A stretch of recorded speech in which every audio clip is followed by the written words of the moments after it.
This program summarizes the classic novel Ivanhoe. It was written in 1820 by Sir Walter Scott and was his greatest success.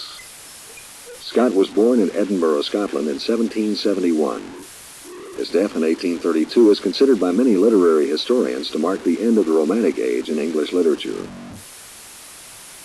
After the Norman French conquered England in 1066, the native Saxons were treated with hostility. The victorious Normans viewed the Saxons with contempt. They used their power to seize Saxon land and to displace the Saxon nobility. Although he himself was a Norman, King Richard I wanted to unite these two hostile peoples into one nation. But this unity was not easy to accomplish. One Saxon who had retained his land was Cedric of Rotherwood. Cedric was proud to be a Saxon, and his ambition was to marry his lovely ward Rowena to a descendant of the last Saxon king. This ambition had caused Cedric to banish his only son, Ivanhoe, from the family, because Cedric feared that Ivanhoe was falling in love with Rowena. One night, a group of Normans seeking shelter from a storm arrived at Cedric's gate. Also at the gate was a palmer, a pilgrim returning from the Holy Land. Cedric invited them into his hall for supper and made them welcome. The Normans said they were traveling to a tournament. One of the men, a Knights Templar named Brian de Bois Guilbert, would fight in the tournament. In 1066, the Norman French defeated what people in England? Yes, why did Cedric banish Ivanhoe? Which words best describe Cedric of Rotherwood? While Cedric and his guests were eating and telling stories of the last crusade, another traveler arrived, a Jewish merchant named Isaac. Although the Normans were horrified that Cedric would allow the man in his house, Cedric insisted that he would be given supper and a bed. Later, the palmer heard Sir Brian tell one of his servants, "Seize Isaac when he leaves in the morning." Sir Brian planned to take him to a nearby castle and demand a great ransom to free the wealthy merchant. Early the next morning, the palmer crept into Isaac's room. He warned Isaac of the danger and offered to guide him through the woods. When they were a safe distance from Sir Brian, Isaac wished to reward the palmer. He said, "I noticed that under your palmer's gown and hood you wear the clothing of a knight. Take this note to my kinsman, and he will supply you with a horse and armor." Whom did Sir Brian plan to kidnap? Yes, who helped Isaac escape? Correct. How did Isaac reward the palmer? A few days later, the tournament was held. Cedric and Rowena came to the contest. Isaac and his beautiful daughter Rebecca were also there. 5 Norman knights, including Sir Brian, were the challengers. They were pledged to fight any knight who wished to test their strength. After several contests, the Norman knights were undefeated. Suddenly, another knight appeared. He rode a fine horse and wore armor inlaid with gold. The sign on his shield proclaimed him to be the Disinherited Knight. He rode to Sir Brian's tent and struck Sir Brian's shield with his spear, challenging him to combat. When the trumpet sounded, the knights charged. In the clash, Sir Brian's lance was shattered, and he was knocked from his horse. Although he would not lift his visor or reveal his name, the Disinherited Knight was declared the victor. He was given the honor of naming the Queen of Love and Beauty. Many of the Norman ladies hoped to be chosen, but the Disinherited Knight rode past them and placed the crown at Lady Rowena's feet. As Isaac watched, he was certain that this knight was the palmer who had helped him. What was the name of Isaac's daughter? Correct. Name the knight who defeated Sir Brian. Whom did the Disinherited Knight choose as Queen of Love and Beauty?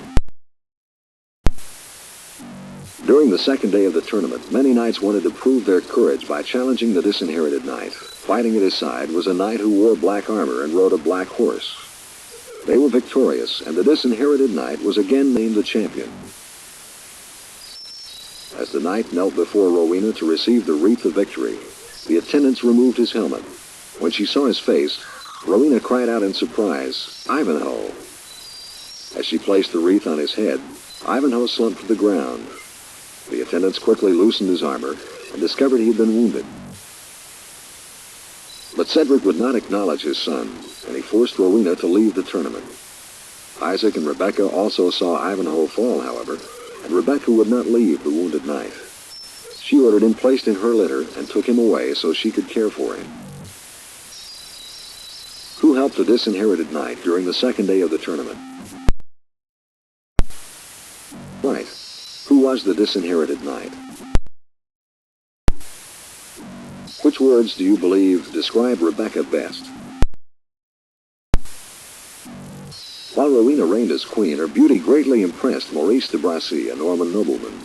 He knew that Cedric would never allow Rowena to marry a Norman, so he resolved to carry her off to a Norman castle and keep her there until she married him. Sir Brian agreed to help Maurice, and they made plans to pose as outlaws and intercept Cedric and Rowena as they returned home. As Cedric and Rowena rode through the forest, they came upon Isaac and Rebecca. Isaac explained, "When my servants heard outlaws were in the forest, they fled." He asked that he, his daughter, and their sick friend be allowed to join Cedric. Cedric ordered his servants to carry the litter, and the group continued its journey. They had traveled only a short distance when they were attacked. Two of Cedric's servants escaped. The others were captured and taken to the Norman castle.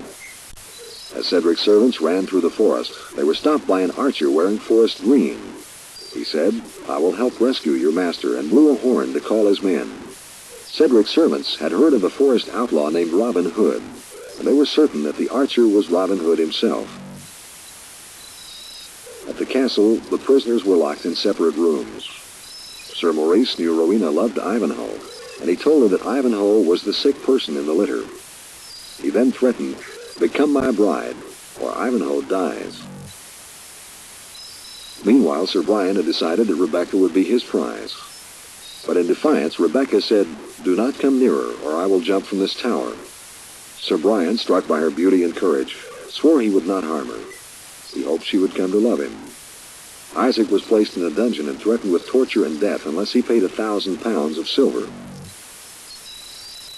Why would Cedric never allow Rowena to marry Sir Maurice? Yes. Why did Isaac and Rebecca join Cedric? Who was the archer Cedric's servants met in the forest? Did Sir Maurice threaten to kill Ivanhoe? Good. Who fell in love with Rebecca? Outside the castle, Robin Hood was joined by many Saxons and a knight in black armor. They sounded their horns and announced, "Unless the prisoners are released, we will storm the castle." To gain time to send for aid, the Normans replied that they would kill the prisoners and demanded that a priest be sent to hear their prayers. The Saxons disguised Cedric's servant as a priest and sent him into the castle. When the servant found Cedric, he persuaded him to exchange clothing and escape from the castle.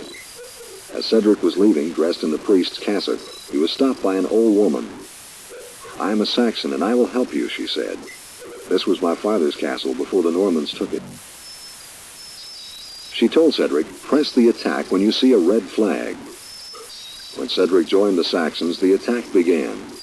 Both sides fought fiercely, but with the aid of the Black Knight, the Saxons were soon at the castle gate. Just then a red flag billowed from the tower, and the Saxons could see that the castle was in flames, set afire from within. In their haste to escape, the Normans abandoned all the prisoners except Rebecca. Still hoping that she would learn to love him, Sir Brian carried Rebecca away on his horse. Rowena, Ivanhoe, and Isaac were rescued before the castle was consumed by flames. In gratitude for his help, Cedric promised the Black Knight, "I will grant any favor you ask." Who joined Robin Hood outside of the castle? Yes. Who was the man dressed as a priest? Good. How did the old woman help the Saxons? When he escaped, whom did Sir Brian take with him? Although she was rescued from the fire, Rebecca was still in danger. Sir Brian carried her to the castle of the Knights Templars. But the Templars were outraged that anyone would dare bring a woman into their holy place, and they declared she must be a sorceress who has bewitched Sir Brian. Rebecca was put on trial, found guilty, and condemned to be burned alive. Rebecca, however, demanded a trial by combat. Sir Brian wished to defend Rebecca, but the Templars ordered him to fight against Rebecca's champion. Ivanhoe heard of Rebecca's death sentence, and although he was still weak, he came to defend her. When the trumpet sounded, Sir Brian and Ivanhoe charged. Lances clashed, and Ivanhoe and his horse fell. But Sir Brian also fell. Leaping to his feet, Ivanhoe demanded of the Templar, "Yield or die." But Sir Brian did not answer. He was already dead. Seeing his death as the judgment of God, the Templars pronounced Rebecca innocent and set her free. Ivanhoe returned to his father's home with the Black Knight. When the Black Knight stood before Cedric, he removed his helmet and revealed that he was Richard, King of England.